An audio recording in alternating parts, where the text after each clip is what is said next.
and they came out, and I remember being in shock, like, no, that can't really be them. I can't be in the presence of the Beatles, but I screwed it up.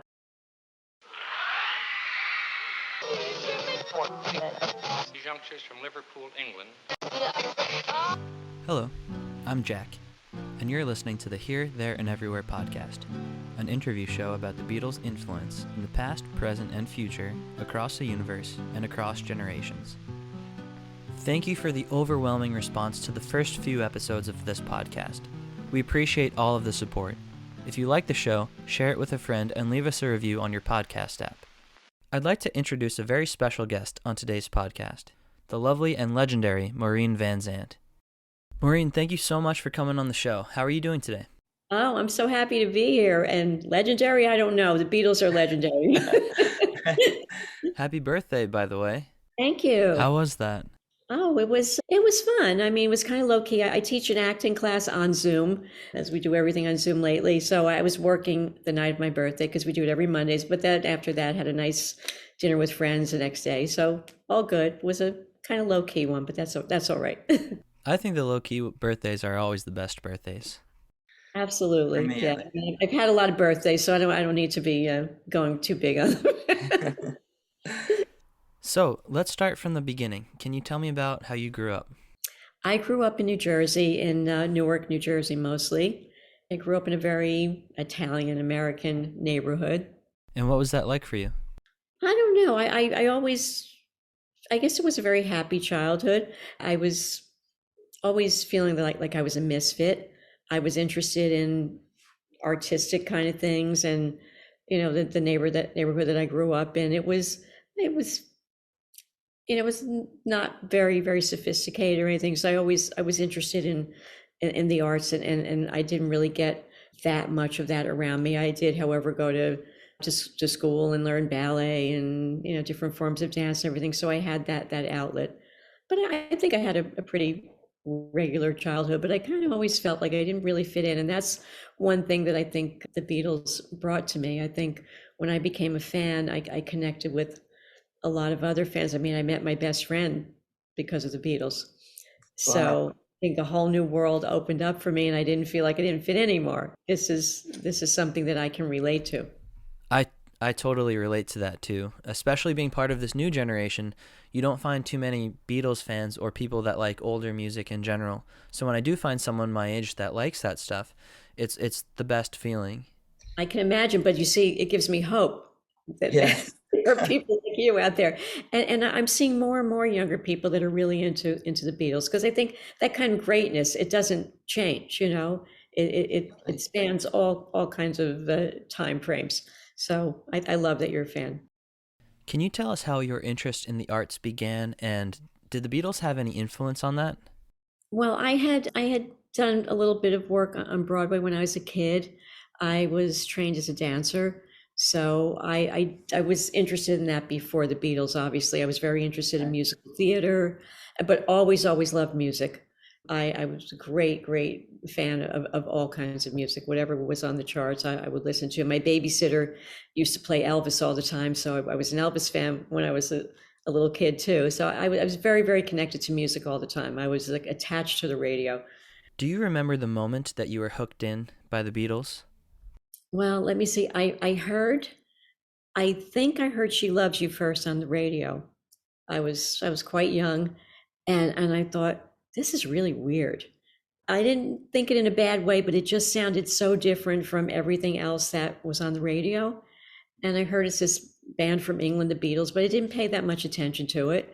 And then what happened was we had this little soda fountain, they called it back then, where, the kids would go and hang out after school, and there would be a wall of magazines, and the guy who owned the store started selling albums, but very sort of selective kind of albums. And there was Meet the Beatles there. And I looked at it and I thought, wow, I never saw anybody that looked like this. So I bought the record, and it must have been like $3 or something like Yeah. that. And I still thought, this is like nothing I've heard before. And then it just so happened a couple of days later, they were on Ed Sullivan. Wow. Kind of, that did it. I just saw them. I just loved everything about them. I thought they looked interesting, they were funny, they were cute, the music was great. It just kind of, I don't know what it was. It was like some huge revelation to me. I just immediately fell in love with them. And on top of that, it's just perfect timing. Yeah. Yeah, because I was thinking like, who are these guys? And I remember that all the other kids were a lot, especially the boys would say, who are these weirdos with the long hair on this album cover? And I thought, I don't know, there's something about them here. And then when I saw them, I was like, yeah, I get it. What did your family and your neighborhood in New Jersey think of the Beatles at that time? Well, I would say some of the girls liked them. Most of the boys hated them. I grew up in, like I said, a very Italian American neighborhood, so they were very much into the Four Seasons and what I would call like greaser type of music. So they would kind of laugh at us girls who liked them. My family was okay about it. I mean, they were a little horrified, I think, when I'd watch the Ed Sullivan shows and get but I'd see the girls screaming and I'd think like, oh, I got to scream too, and I get really excited. And my father would say, who are these weirdos? It was usually a guy thing, that the guys didn't really get it, but the girls did. I think they had a real appeal. But I think when the guys really got into the music, then they did start to see that they weren't just some little pop group, that there was something important. Yeah, that makes sense. Also, the early Beatles songs were all about the girls. She Loves You, Thank You Girl. And I think the girls always know what's right before the guys do, across all subjects. Right, and if they're smart, they follow the girls. Like Right. they go to the Beatles because you're gonna meet girls there. So that would be a smart thing on their part. That's a good point. Um, Did the Beatles influence any decisions that you made when you were younger, like deciding to go into acting? Well, when I first saw the Beatles, I think I was 12 or something. So I I always thought it would be something in the arts. I wasn't sure if it would be acting or dancing. For a while, I wanted to be a doctor. I kind of, that went out the window. Once the Beatles appeared, I kind of threw a lot of things out the window right. and became a registered Beatlemaniac, and that was my life. But it just opened me up to so many things. It opened me up to not just music, but you know, fashion and arts and England and, things that were bigger than my little world at the time. Right. And the Beatles sort of turned a lot of us on to other artists and other writers and things like that. They were very, very clever and very witty, and anything that the Beatles said they liked, we would all check out because we thought they're cool, and whatever they like must be cool. And it was. So it sounds like they would influence more areas of your life than just the songs you listened to. Oh, tremendously, yeah. And I think because I was that age, I was at an age where I didn't really know what was going on, and they gave me something to do and to enjoy, and they were just pure fun to me. They gave us a chance to be excited and go to concerts and listen, and then this whole British invasion followed them. So it Right. was this incredible world that opened up. We all started dressing a certain way and wearing our hair a certain way and dancing a certain way and going to see all these bands and buying all these records. And it was really the first generation, I think, where younger people kind of had their own culture. Up to then, younger people sort of did what their parents did. They followed in their steps, but we were the first generation, I think, that had our own things, our own music, our own style, our own arts, and it was really exciting. What would your life have looked like without the Beatles? I don't know what my life would have been like. I probably would have just maybe stayed in New Jersey and, had maybe a less interesting life. I don't know. It's hard to say. I really can't imagine what life would have been like without them. So I saw that movie yesterday. It kind of scared me because I thought like Right. nobody knew who the Beatles were. It really kind of freaked me out Right. because I can imagine that. Yeah, What a boring world that would be. I know. Much less Um, color for sure. And you've seen the Beatles perform live at Shea Stadium? I did twice. Yeah. God, that's so cool. Can you paint a picture of what it was like to be there? I mean, I can't even imagine. Well, you're probably going to kill me because I'm not going to paint a really clear picture. I was one of the girls that, well, I'd say about first or second song in, it was complete pandemonium. Here are the Beatles. I mean, you really could barely hear. Once they hit the field, I remember lights flashing and girls screaming and just, I've never I think they were the first people that ever played a stadium. So, I mean, to just be this young girl who'd barely been to any kind of shows and to be in this huge place, it was just complete pandemonium, chaos. And they came out, and I remember being in shock, like, no, that can't really be them. I can't be in the presence of the Beatles. And they came out in the field, they took the stage, and the thing is, I thought I wasn't going to be able to hear, but you could hear everything like it was on the record. They sounded perfect. Wow. But I screwed it up because a couple of songs in, Lennon is kind of encouraging us to run out on the field because, he was such a little devil. Oh, really? And so my friend and I did it and got kicked out. Just the No. first year. Yeah. So he was like, come on, girls, come on, girls. And in fact, we're in the film 8 days a week. And I think in a lot of other films because, we were the crazy girls that ran out on the field. But we thought, well, we got to be part of this. We wanted to get close to them because we were so far away. We were, I think, on the third baseline or something at Shea Stadium. So they looked very tiny to us, and there were no screens then. So I was like, no, I got to get a better look at them. I'm running out in that field. And we did it. We got promptly kicked out. We get dragged through the dugout, and getting dragged out by the police, who I don't think knew what hit them. I mean, I don't think that the New York police had ever seen a bunch of 12 and 13-year-old girls going completely insane, and they were not able to control us. But anyway, they dragged us out through the dugout, and we go through the dugout, and there's the Rolling Stones sitting there watching the show. So that was another surreal moment. Wow. Yeah. I didn't even know they were there. That's awesome. Yeah. And so we got kicked out. That, I don't know if that was the second year, because we got kicked out both years. So we got kicked out, and I listened to the rest of the show outside. It sounded fantastic, but I could have just killed myself for doing that. But it was, being young is stupid and in the moment, and that's what we did. But I did get to see them at Carnegie Hall before that, and didn't get kicked out, and saw them at Forest Hills Tennis Stadium before Shea. So I didn't get kicked out of those. So I did really get to see the whole show. That's amazing. Tennis Stadium was amazing because it was not a huge venue, and Carnegie Hall, of course, was small, comparatively. And so I was lucky. I did get to see them. So out of all of the times you saw them, which concert was your personal favorite? Well, I mean, I think there was something really exciting about seeing them at Shea, but Forest Hills was before then. So I think that was really kind of mind blowing to me. I remember a friend's mother took us, and we weren't thrilled about that, but we were kids coming in from New Jersey, and that's what we had to do. So our behavior was probably a little bit tamed. The Shea Stadium shows, we kind of snuck there on our own. Our parents thought that we were being taken by an adult, but we weren't. I'm telling you, we would do anything to see the Beatles, and we did not want any parents there kind of, hampering our fun. Right. So we were bad girls in trouble. I wish I could have been there. I wish you could have been too. You would have loved.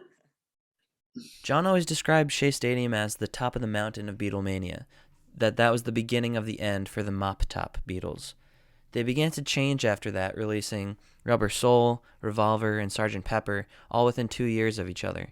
What did you think of them when they started to change? I loved all the changes. I mean, I guess looking back, my favorite Beatles music is that really early Beatles music, the Meet the Beatles record, and With the Beatles, the British version of it. And I think that's sort of a nostalgia thing, because I think that's when I discovered them and felt that my life had changed, and they brought so much happiness into life at that time, because you have to remember President Kennedy had just been assassinated, and the whole country was in a really terrible depression. And they kind of came along exactly at that right time and really sort of made everybody kind of rise up. I mean, maybe not so much the adult, but all the younger generation. We were all very scared after that happened. We thought the whole country and the whole world was falling apart. So the Beatles kind of made us happy and have fun again. But to your point, I think that I was so into the Beatles that they probably could have just recited the alphabet on an album, and I would have been thrilled. But I did love that they changed, because I think the 60s was a very strange time. We all changed very rapidly, like from year to year, people looked different. There was kind of different music, new music. It was a time, like a great time of change. And they kind of forced a lot of that to happen. So I don't think there was a Beatles record that I didn't like. I loved every single one of them for different reasons, and the way they changed was always cool. You know, they'd have different hair, different clothing. I thought they were.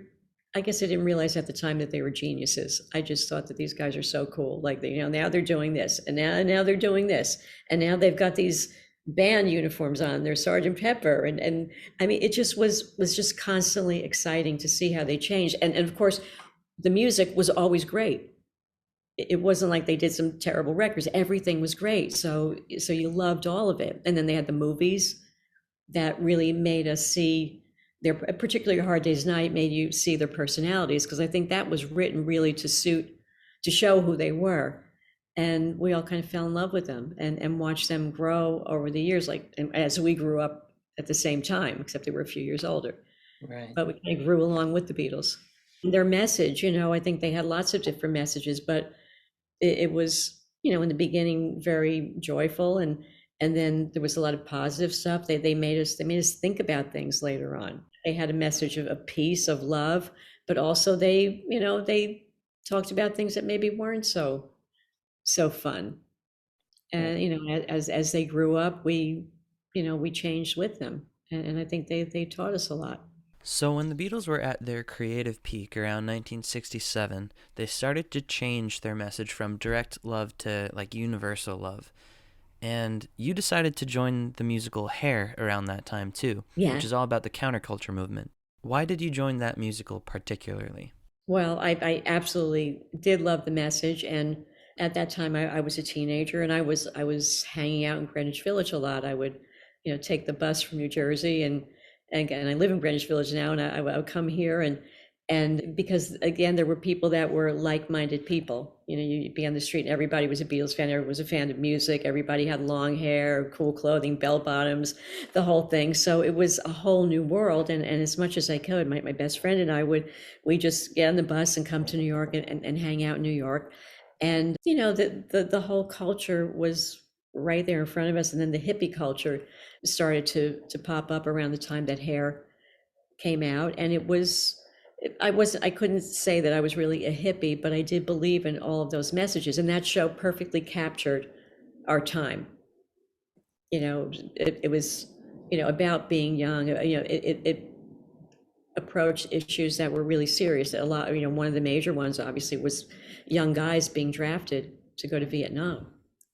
And that's really the main theme of that show. And it really appealed to me. And I knew a couple of people that were in the show, and they kind of got me, in. They people were kind of going in and out of it, and one of my friends said, yeah, they need somebody for the ensemble. So I went in and did it, and it was really an unbelievable experience, because it was really had been nothing like that show up to that time. The war was the issue then, the big issue, and the government, of course, and all of that, and Nixon became president, and everyone hated him. But it was like 68. It was a year of unbelievable turmoil, but it was also a fantastic year. So year of change, but a lot of really sad and bad things happened that year. And years after you were in the musical Hair, you met Stevie, and then you two got married in what seems like it was a legendary wedding. So many notable people were there. Can you tell me a little bit about your wedding? It's crazy, that's for sure. Well, we decided if we were gonna have a wedding, we didn't want to do something really traditional. We wanted to do something fun. We decided to do it on New Year's Eve, because we thought every New Year's Eve it's like, well, what are we gonna do now? Always a dilemma on New Year's Eve. Not going to go to Times Square, hang out, been to enough parties. So let's do the wedding that night. So we did. We used this beautiful old brownstone up on the Upper East Side, and we just kind of transformed the whole place. And Little Richard was the minister, which I think there's not much else you can say beyond that. But we had the E Street Band. Bruce and the E Street Band did a whole set. Bruce was the best man. A lot of the guys were in the wedding party. Gary U.S. Bonds played. We had the orchestra that played in The Godfather, in the wedding scene in The Godfather. So they were kind of the wedding orchestra, and then we had this rock band get up there and a lot of rock people performing, and it was fun. I mean, it was such a crazy night. I don't remember too much about it, but everybody who was there still talks about it and thought they had a great time and all that. So we're happy that that happened. But it was a fun night. It was very, very memorable and very different. And little Richard, what can I say? Nothing greater than that. Yes. Especially he was one of the idols of the Beatles. So I thought, well, this just works perfectly. And eventually you and Stevie both joined the Sopranos. What was that like, going from a youth during the counterculture movement and being in musicals about achieving peace to starring in a show that's not so peaceful? Oh yeah. I mean, well, there were a lot of years in between. I had, been dancing. That was the main thing I did. I had not gone back to acting, and then I decided to go back to acting and start studying again, and I got cast in the show. But the interesting thing about it is that I had grown up in an atmosphere very, very much like The Sopranos. Very Italian American, a lot of mafia stuff going on around me. So it wasn't anything new for me. I can't say that I loved all of the things that happened on that show. I mean, my part was not really one that was having me engage in any kind of violence. I played a mob wife who I guess had to look the other way when all this violence stuff came up. So it was an acting job. It wasn't me. It didn't change me in any Right. way. I was still the same person, and I just, put on the makeup and put the costume on and said the lines that I was given to say, and that was it. It was work, and I was so fortunate to have had a part on that show, which I also think made history in its own way, just like the Beatles did. So I was very lucky to be there. Yeah, The Sopranos changed a lot about TV. It was like the first television blockbuster.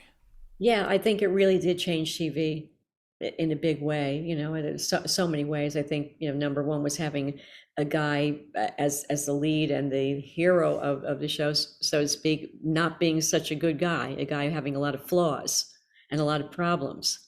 And I think it made TV more realistic after that. It wasn't always about the happy family and the good looking leading man and all of that stuff. I think it made TV more real and more intelligent, because, David Chase's writing and the writing of all the other fantastic writers on that show, I think they brought it to a new level. Would the show The Sopranos exist without the Beatles? I think so. I don't think they really, one had anything to do with the other, although I know David Chase, who created it, is a huge fan of all of the 60s music. That was the time he grew up. And he was a musician himself. He was a drummer in a band. And in fact, he did a movie called Not Fade Away that addressed that. He was in a band in New Jersey that didn't make it, and he became a writer. So I think everything that he did in his career, that was always there with him. And he always used great music on Sopranos. So I guess the way he grew up had to have influenced how he wrote that show and how he used music in it. Did you have a favorite Beatle growing up, and did your favorite ever change? Always George. Always George. Always. Yeah. Always my favorite. And I always had a soft spot for Lennon as well, because I just thought he was so brilliant and funny and clever and all that. But George was my favorite, and that never ever changed to this day. And why was George your favorite? What stood out about him? I don't know. I mean, I guess the first thing was I probably just thought he was cute, but there was something very mysterious about him. He was very, well, they called him the quiet Beatle, and he kind of would lay back, and John and Paul really did most of it, and Ringo was, very appealing and popular in his own way, but George he sort of looked to me like he thought it was kind of a funny, like not a joke, but he kind of was sort of standing back, being kind of amused by it all. And I just always thought there's something interesting about this guy that you can't really figure out. Did you feel like you related to George? I guess I relate to him. I mean, I always thought that I was very introverted and quiet, so I think I related to him on that level. And I think maybe a lot of his quietness maybe manifested itself later with his spirituality. I think maybe he was just more, I wouldn't say introverted, but I think maybe he thought a lot and was a very thoughtful person and observed things rather than putting himself out there. I think he kind of stood back, observed it, and I think he learned a lot that way. And I think that is how he evolved to be such a spiritual person. He was very attracted to that, and I think it maybe didn't know it till later, obviously. Well, whenever someone says they're a George fan, I immediately like them because George is one of the most selfless people there is, and I know that you're also very selfless too. I'm actually thinking about the time when you and Stevie brought guitars to children in school so they can learn to play music. Can you tell me about that? We supported that organization, and we brought the guitars to the kids, and we worked with them, and mentored them, all that kind of stuff. So it's great, and that all goes back to the Beatles, like they taught me that love of music, and that desire to want to keep it going and support it.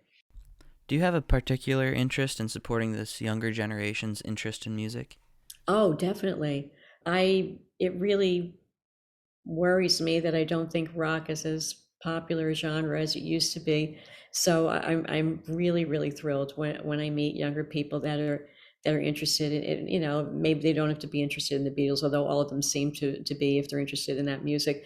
But I love to see younger people that appreciate the music that I grew up with, because I mean, maybe I'm just being prejudiced because I grew up at that time, but I do think it was the greatest decade, generation of music. I mean, into the 70s, so it wasn't really just the 60s, but I do think that it was really, I know Stephen calls it a renaissance period in music, and I think it was. I think it was, not that there hasn't been great stuff since then, but I think it was just a very special time. There was so much of it, and almost all of it was really, really good.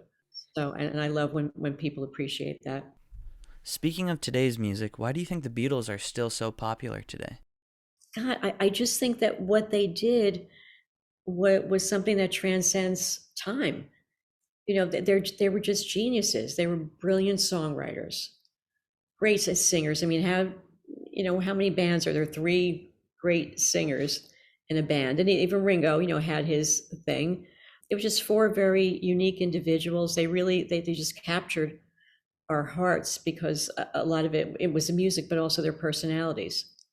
They just were fun. They were smart. They were interesting, and I think what they wrote is just timeless. That they're just good songs that you know you would never get tired of. I mean, I hear a Beatles song on a radio or someone playing it somewhere. I never feel like, oh God, how many times did I hear this?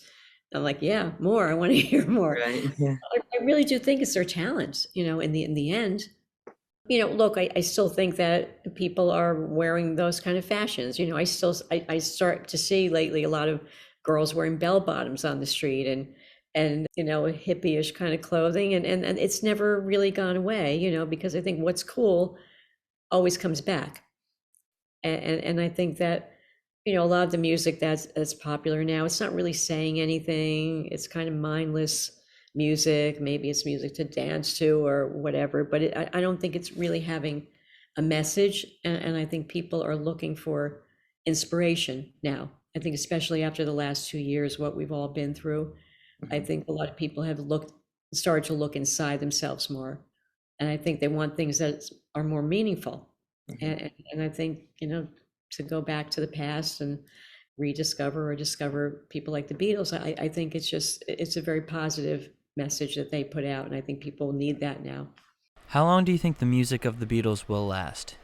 I think that long after we're gone, hundreds and hundreds of years, people are still going to appreciate this music, just like I can appreciate Tchaikovsky and all the, Mozart and all the composers from years and years ago. I think something that is of that quality and that brilliance, I don't think it's ever going to go anywhere. I mean, look at how long it's been, 50, 60 years, and people still love them, and people still go crazy for them, and people still go to Beatles conventions and buy the records, and I bet this Get Back thing will have a record, number of viewers, and it's just exciting to me that, this just never goes away. I think you were right when you said that people have been starting to look for more meaningful things during these last couple of years, and I think that's a big reason why the Beatles have been coming back. So my question is, what have you been up to in the last few years? I am now trying to get my theater company working again. We haven't been able to do anything live for the last couple of years since COVID started, But we've kept things alive on Zoom. We've done plays on Zoom, like full plays, and recorded them. And so we do that all the time. We've continued to do that. Yeah.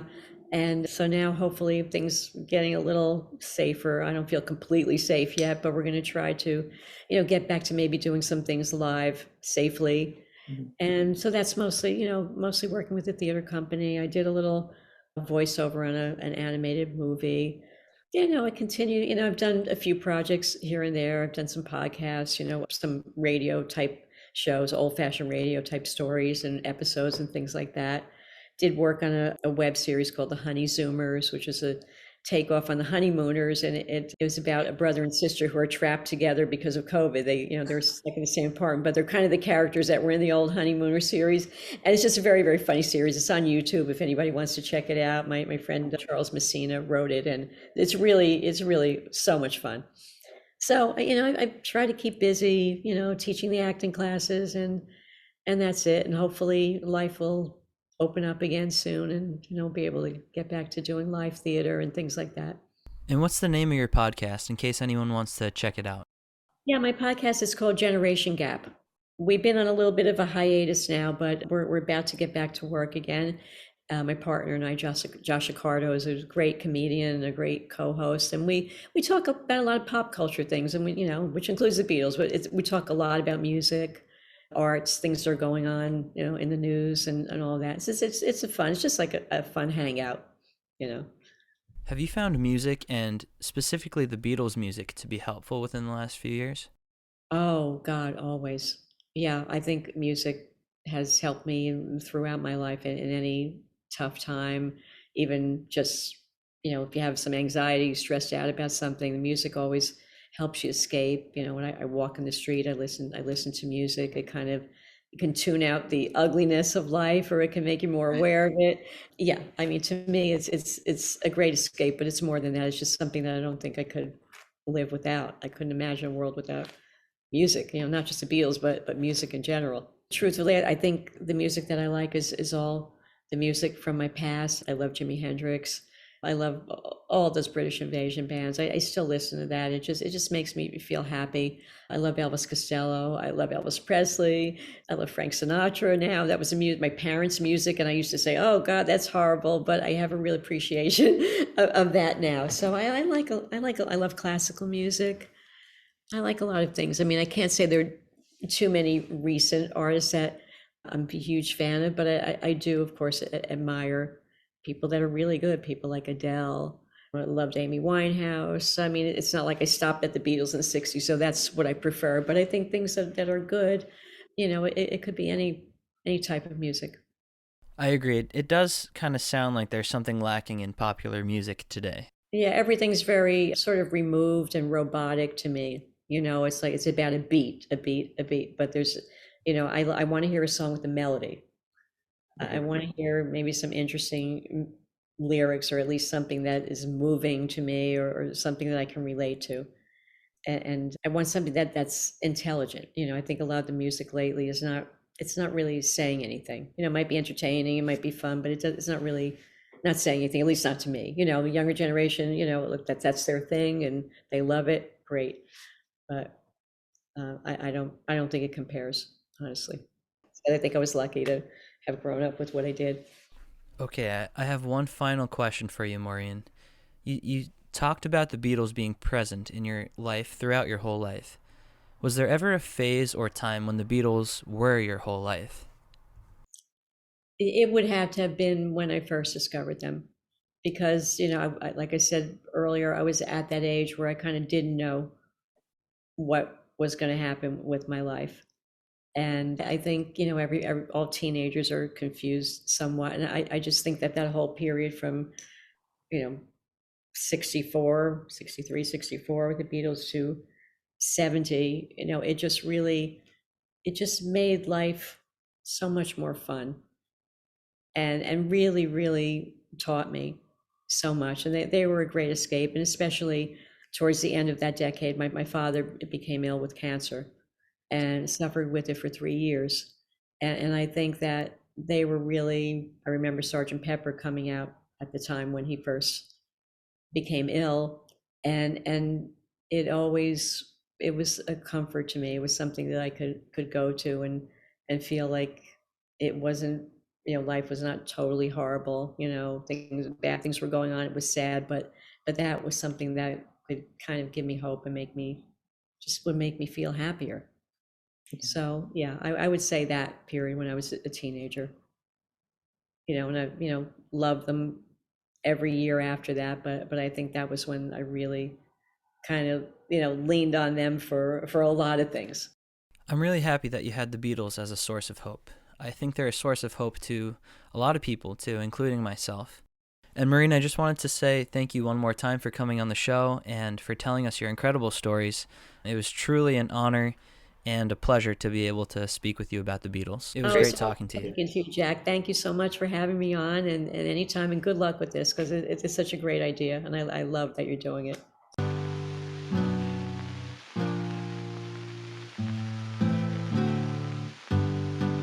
Thank you for listening to another episode of the Here, There, and Everywhere podcast. Please rate the show if you like it, share it with a friend, and let me know who you want to hear on the show next time. Be sure to tune in again next week for another very special guest.